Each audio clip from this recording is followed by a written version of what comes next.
आज की इस खास चर्चा में सीधा मुद्दे पर आते हैं। आज हम एक बेहद अहम लेकिन थोड़े उलझे हुए दस्तावेज को डिकोड करने वाले हैं। भारतीय रेलवे का मास्टर सर्कुलर 69/2024। ये circular general departmental competitive examination यानी जीडीसीई से जुड़ा है। अगर आसान शब्दों में कहें तो रेलवे के भीतर करियर को नई ऊंचाइयों पर ले जाने का ये एक बहुत बड़ा जरिया है। और इस 29 पॉइंट वाले भारी भरकम आधिकारिक दस्तावेज को समझना सच मानिए बहुत जरूरी है। अब जरा इस बात पर गौर करते हैं कि आखिर ये दस्तावेज इतना खास क्यों है। 7 अक्टूबर 2024 को रेलवे बोर्ड से निकला ये मास्टर सर्कुलर महज कोई ड्राफ्ट या सुझाव नहीं है, बिल्कुल नहीं। ये रेल मंत्रालय के एकदम कड़े पक्के निर्देश हैं। पिछले कई सालों से जो अलग अलग आदेश यहां वहां बिखरे पड़े थे ना, उन सब को समेटकर इस एक मास्टर दस्तावेज में पिरो दिया गया है। मतलब जीडीसीई के मामले में यही वो अल्टीमेट रूल बुक है जिसे फॉलो किया जाना है। तो चलिए इस पूरे सिस्टम को डिकोड करते हैं। हम इसे बिल्कुल स्टेप बाय स्टेप समझेंगे।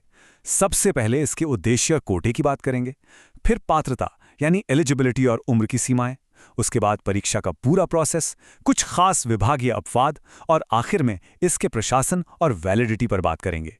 एकदम क्लियर और आसान। शुरुआत करते हैं हमारे पहले हिस्से से, उद्देश्य और कोटा, यानी भाप के इंजनों के जमाने से लेकर आज के मॉडर्न करियर ट्रैक तक का सफर। जीडीसीई के इतिहास की कहानी वाकई बड़ी दिलचस्प है। सर्कुलर के पहले ही पॉइंट में एक ऐसा ऐतिहासिक फैक्ट छिपा है जो शायद बहुत कम लोग जानते होंगे। असल में जब स्टीम इंजन बंद हो रहे थे तो स्टीम शेड्स में काम करने वाले कई कर्मचारियों की नौकरी पर खतरा मंडराने लगा था। उन्हें वापस काम पर लगाने के लिए ही ये योजना शुरू हुई थी। सोचिए, जो स्कीम एक मजबूरी या समाधान के तौर पे शुरू हुई थी, वो आज इवॉल्व होकर रेलवे कर्मचारियों की इंटरनल ग्रोथ और करियर एडवांसमेंट का एक परमानेंट और मॉडर्न टूल बन गई है। अब सीधे आंकड़ों की बात करते हैं। इसका बेसिक रूल बहुत ही सीधा है। जो भी डायरेक्ट रिक्रूटमेंट यानी सीधी भर्ती का कोटा होता है, उसमें से एकदम सटीक 25% हिस्सा इस जीडीसी स्कीम के लिए निकाल लिया जाता है। इसका सीधा सा मतलब ये हुआ कि अगर बाहर से किसी पद के लिए भर्तियां निकल रही हैं, तो उसका 1/4 हिस्सा उन टैलेंटेड इंटरनल कर्मचारियोयों के लिए रिजर्व्ड रहेगा जो इस एग्जाम को क्रैक कर सकते हैं। पर ठहरिए, ये 25% का नंबर कोई पत्थर की लकीर नहीं है। यहीं पर 50% का वो खास आंकड़ा एंट्री लेता है। ये सर्कुलर जनरल मैनेजर्स को एक बड़ी खास पावर देता है। अगर कोई बहुत ज़रूरी कैटेगरी है या फिर सरप्लस स्टाफ को तेज़ी से कहीं और सेटल करना है, तो वो अपनी स्पेशल पावर का इस्तेमाल करके इस 25% के कोटे को सीधे 50% तक बढ़ा सकते हैं। ये प्रोविजन पूरे सिस्टम को एक कमाल की फ्लेक्सिबिलिटी देता है। अब आते हैं दूसरे सबसे अहम सवाल पर, पात्रता और आयु सीमा। आखिर इसके लिए अप्लाई कौन कर सकता है? उन लंबे चौड़े और बोरिंग पैराग्राफ्स में उलझने की बजाय अगर हम सीधे उम्र की छूट पर नजर डालें तो तस्वीर एकदम साफ हो जाती है। जनरल कैटेगरी के लिए अधिकतम उम्र 42 साल है, ओबीसी के लिए 45 साल और एससी एसटी के लिए 47 साल रखी गई है। अगर हम इसकी तुलना ओपन मार्केट की सीधी भर्ती से करें तो ये नियम काफी रिलैक्स्ड हैं। इसका सबसे बड़ा फायदा यह है कि काफी अनुभवी कर्मचारी भी अपने करियर को एक नया ट्रैक दे सकते हैं। उम्र के बाद सबसे बड़ा कंफ्यूजन इस बात पर होता है कि कौन किस पद के लिए अप्लाई कर सकता है। तो नियम साफ कहते हैं कि कोई भी योग्य कर्मचारी निचले ग्रेड से ऊपर के ग्रेड के लिए जा सकता है।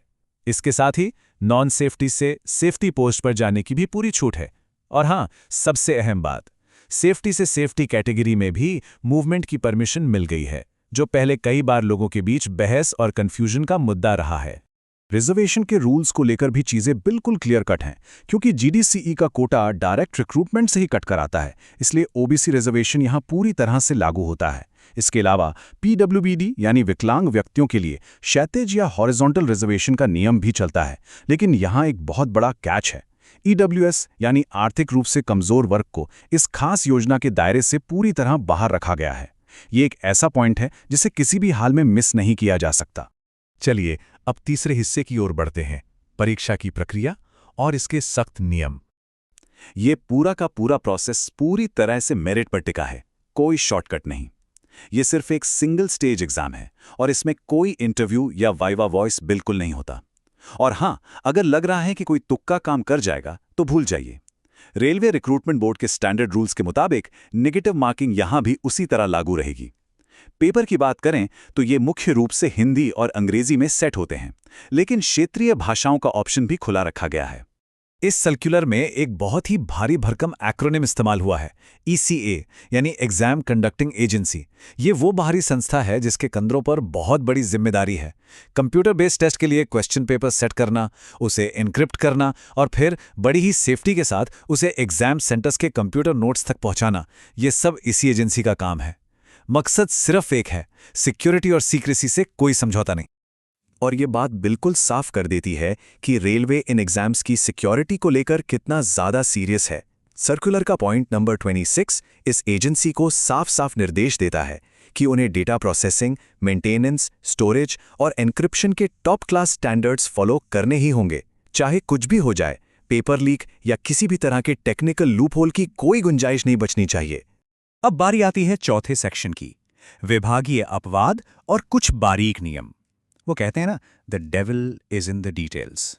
यहाँ दस्तावेज में एक बहुत ही पक्की लकीर खींच दी गई है। रेलवे प्रोटेक्शन फोर्स यानी आरपीएफ और आरपीएसएफ के जो कर्मचारी हैं, वो इस जीडीसी के जरिए किसी दूसरे डिपार्टमेंट में जंप नहीं कर सकते। ये एक सख्त पाबंदी है। उनके लिए नियम एकदम साफ हैं कि वे केवल अपने ही विभाग के अंदर होने वाले सिलेक्शन प्रोसेस का हिस्सा बन सकते हैं। अकाउंट्स डिपार्टमेंट में जाने का रास्ता तो और भी ज्यादा स्पेसिफिक है। अगर कोई कर्मचारी जीडीसी क्लियर करके अकाउंट्स क्लर्क या जूनियर अकाउंटेंट असिस्टेंट बन भी जाता है तो कहानी वहीं खत्म नहीं होती। उसे बाद में अपेंडिक्स 2 IREM एग्जाम पास करना ही होता है। ये करो या मरो वाली स्थिति है।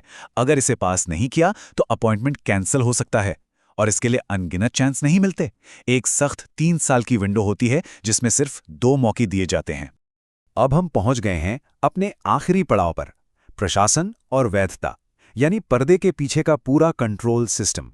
अगर हम एडमिनिस्ट्रेशन की इस भूल भुलैया को थोड़ा सिंपल करें तो पावर का पूरा स्ट्रक्चर अलग अलग लेवल्स पर बटा हुआ है। वैकेंसी निकलने से पहले उसे कैंसिल या कम करने का पावर पीसीपीओ के पास होता है। अगर रिटन एग्जाम से पहले 50% तक कुछ बदलाव करने हो तो ये पावर जनरल मैनेजर के पास है, और अगर बदलाव 50% से ज़्यादा का है तो ये सीधे एडिशनल मेंबर स्टाफ लेवल पर जाता है। लेकिन एक बार एग्जाम हो गया तो फिर पैनल पब्लिश होने से पहले सारा कंट्रोल सीधे डायरेक्टर जनरल HR के हाथों में आ जाता है। तो ये पूरा का पूरा ऑफिशियल स्ट्रक्चर पावर के इस डेलीगेशन को पक्के तौर पर साबित करता है। और इसी दस्तावेज के बिल्कुल आखिर में एक और बेहद क्रिटिकल एडमिनिस्ट्रेटिव डिटेल छिपी हुई है जो इस पूरी GDCE स्कीम की एक्सपायरी डेट तय करती है। जी हाँ, और वो डेडलाइन है 31 मार्च 2026।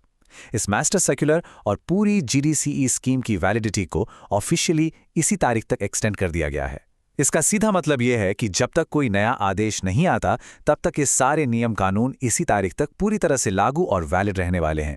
रेलवे के इस इतने बड़े और कॉम्प्लेक्स सिस्टम को समझने के लिए इन नियमों की जानकारी होना बहुत जरूरी है। लेकिन जाते जाते एक सवाल जरूर दिमाग में आता है। भारतीय रेलवे जिस तेजी से नई टेक्नोलॉजी और इंफ्रास्ट्रक्चर के साथ खुद को बदल रहा है, उसे देखते हुए मार्च 2026 के बाद जब इस स्कीम का फिर से रिव्यू होगा, तब इंटरनल ग्रोथ और स्किल अपग्रेडेशन का ये पूरा ढांचा कैसा दिखेगा?